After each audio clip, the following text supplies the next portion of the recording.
Hello friends, welcome back to my channel. വിളക്കേന്തിയ വനിത എന്നറിയപ്പെടുന്ന ആധുനിക നേഴ്സിംഗിൻ്റെ ഉപജ്ഞേതാവായ ഫ്ലോറൻസ് നൈറ്റിംഗേലിൻ്റെ ജന്മദിനമാണ് മെയ് 12. ഈ ദിനമാണ് നാം ലോക നേഴ്സസ് ദിനമായി ആചരിക്കുന്നത്. ഇംഗ്ലണ്ടിലെ ഒരു സമ്പന്ന കുടുംബത്തിലാണ് ഫ്ലോറൻസ് ജനിച്ചത്. ചെറുപ്പത്തിൽ തന്നെ പരോപകാരപ്രദമായ പല പ്രവൃത്തികളും കാണാനിടയായ അവൾ നേഴ്സിംഗിലേക്ക് ആകൃഷ്ടയായി. എന്നാൽ സമ്പന്ന കുടുംബങ്ങളിലെ പെൺകുട്ടികളെ ഒരിക്കലും അവിടെയുള്ളവർ നേഴ്സിംഗ് ജോലിയിലേക്ക് അയച്ചിരുന്നില്ല. തന്മൂലം അവൾക്ക് വീട്ടിൽ നിന്നും പല എതിർപ്പുകളും ഉണ്ടായി. എന്നാൽ തൻ്റെ വഴി ഇതാണെന്ന് ഉറച്ചു തീരുമാനിച്ച അവൾ നേഴ്സിംഗ് രംഗത്തേക്ക് കാലെടുത്തു വെച്ചു.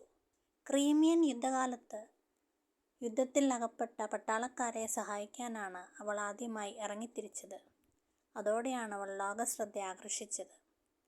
ഇന്നും ലോകമെമ്പാടുമുള്ള നേഴ്സുമാരുടെ മാതൃകയായി അവൾ ജീവിക്കുകയാണ്. ഓരോ നേഴ്സും ഓരോ പോരാളി തന്നെയാണ്.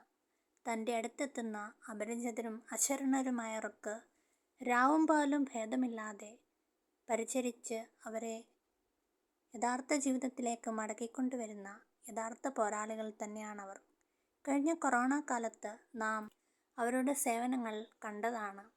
4 ചുവരുകൾക്കുള്ളിൽ ഒറ്റപ്പെട്ടുപോയ, രോഗബാധിത ഭയന്ന് ആളുകളാരും ചെല്ലാൻ മടിക്കുന്ന സ്ഥലങ്ങളിൽ അവർ ഓടി നടന്ന് ചെയ്ത സേവനം നമുക്കൊരിക്കലും മറക്കാവുന്നതല്ല.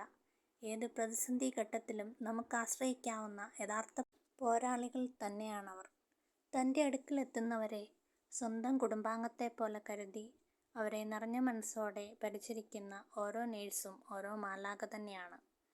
തൻ്റെ ജീവിതത്തിലുണ്ടാകുന്ന എല്ലാ കഷ്ടപ്പാടുകളെയും പ്രതിസന്ധികളെയും തരണം ചെയ്ത് മറ്റുള്ളവർക്ക് വെളിച്ചമായി മാറുന്ന എല്ലാ നേഴ്സുമാർക്കും എൻ്റെ ഹൃദയം നിറഞ്ഞ നേഴ്സസ് ദിന ആശംസകൾ നേരുന്നു. നിങ്ങളാണ് യഥാർത്ഥ മാലാഖമാർ.